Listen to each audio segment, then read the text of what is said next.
Hello YouTube, j'espère que vous allez bien. Aujourd'hui, je vais vous amener dans les coulisses de la création d'une application de quiz mathématique que j'ai créée avec Flutterflow et Firebase comme base de données. De l'idée initiale jusqu'à la finition de cette application, je vais vous montrer chacune des étapes de ce projet et surtout comment vous pouvez reproduire chacune d'elles pour pouvoir potentiellement obtenir le même résultat. Alors restez bien jusqu'à la fin parce que je veux réellement partager avec toi tous mes secrets, mes galères que tu pourrais potentiellement utiliser si tu aimerais avoir une connaissance de l'outil Flutterflow.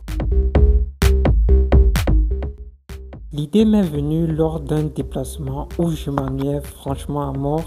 Du coup, j'ai décidé de télécharger une application de quiz relative aux mathématiques. Pas parce que j'aime les calculs compliqués, non, mais parce que c'est un domaine qui t'entraîne à réfléchir dans le sens de la logique et du coup améliore la rapidité de réflexion. En plus, soyons honnêtes, le bénéfice c'est que je vais clairement un tout petit peu m'améliorer en mathématiques. Du coup, après avoir effectué de nombreux téléchargements, j'avais la peine à trouver réellement satisfaction à ces applications. J'ai décidé de m'inspirer de l'approche de ces applications déjà disponibles sur les stores, mais d'y rajouter ma touche personnelle, c'est-à-dire l'ajout des problèmes mathématiques. À ce moment, mon objectif était très simple. Créer une application qui soit à la fois éducative, amusante et surtout addictive. Quelque chose qu'on a réellement envie d'utiliser pendant une pause, au transport ou même lors de certaines soirées-il tout simplement. Et fort de tout ça, je savais qu'il était totalement possible de créer ce type d'application avec très peu ou pas de lignes de code grâce à Flutterflow. À mon arrivée, je me suis directement jeté sur mon PC. La première étape ici consistait à poser mes idées et le meilleur outil pour le faire n'est nul autre que Miro. Pour ceux qui ne savent pas, Miro, c'est comme si tu avais un tableau blanc géant où tu peux organiser pratiquement tous tes visuels. J'ai créé un mind map avec tous les types de questions. Les questions à addition, les questions à soustraction, multiplication et point le plus intéressant, les problèmes mathématiques. Ensuite, j'ai rajouté à côté des fonctionnalités essentielles comme le timer, le scroll pour les niveaux suivants. Et enfin, j'ai rajouté quelques futurs points d'amélioration comme un espace admin pour la création des quiz. Un conseil, c'est de toujours effectuer cette étape dès le début. Ça vous évitera d'avoir des idées floues et par la suite de perdre beaucoup de temps.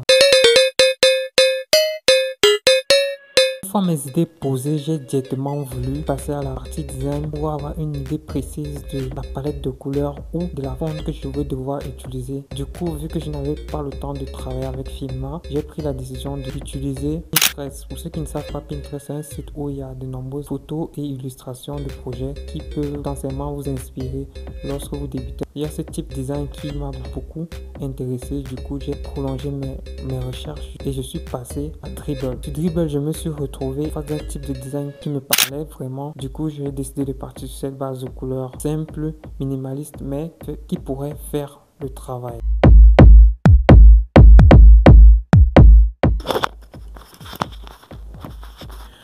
Une fois la partie design terminée, franchement, rien ne m'empêchait de passer à la partie développement de fonctionnalités. À ce niveau, j'ai gardé en tête que je devais d'abord développer un MVP, c'est-à-dire un minimum viable product. Du coup, j'ai pas voulu m'éparpiller. La base de mon architecture devait pouvoir supporter plusieurs fonctionnalités que je devais rajouter avec le temps, constitué d'un menu, d'un système complet de jeu et enfin d'une page de résultats. Avec cela, je pouvais déjà avoir un modèle utilisable sur la main. Le développement était plutôt rapide parce que j'avais bien posé mes idées dès le départ. En plus, l'objectif était simple, menu les résultats. Mais après, j'ai eu quelques galères parce qu'il fallait bien les données, effectuer des tests. Cela m'a pris un peu plus de temps de pouvoir populer la base de données, c'est-à-dire rajouter des données fictives pour bien tester l'application.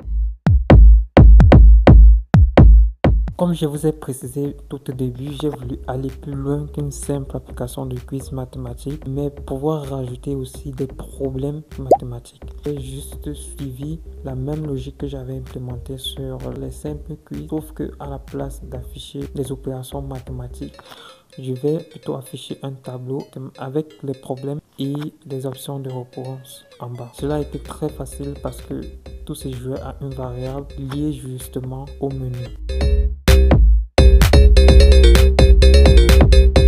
Pour tester son application, heureusement que j'ai utilisé Flutterflow. Flutterflow a cette particularité-là de te permettre de tester directement l'application. Et avec cette version test, tu peux déjà avoir un très bon rendu de ton application en temps réel sur ta machine. Après avoir effectué ces tests en local, c'est où j'ai compilé la version APK, qui est un installeur pris en charge par Android. Du coup, j'avais mon application directement sur la main et prête à utilisation. Il ne me restait plus qu'à rajouter des questions de temps à autre directement au niveau de ma base de données. Cool, n'est-ce pas? En conclusion, le but de cette vidéo était de vous montrer qu'il est possible de créer des applications plaisantes et personnalisées, que ce soit pour vous, vos proches, vos amis ou pour votre business en très peu de temps, de kiffer en même temps. J'ai vraiment pris du plaisir à développer cette application et si ça vous intéresse, le lien pour en bénéficier sera en description. Franchement, cette application m'a pris pratiquement 4 séances de Pomodoro dont on passe 2 heures de temps et je pense que vous pouvez faire de même. Si tu te prépares à immigrer au Canada et que tu as l'air dans la préparation aux différents tests de langue, on a conçu pour toi cette plateforme qui va t'aider et tu peux même bénéficier d'un accompagnement avec un prof qualifié directement sur la plateforme. Le lien se trouve dans la description de la vidéo. C'était Brandon. Ciao.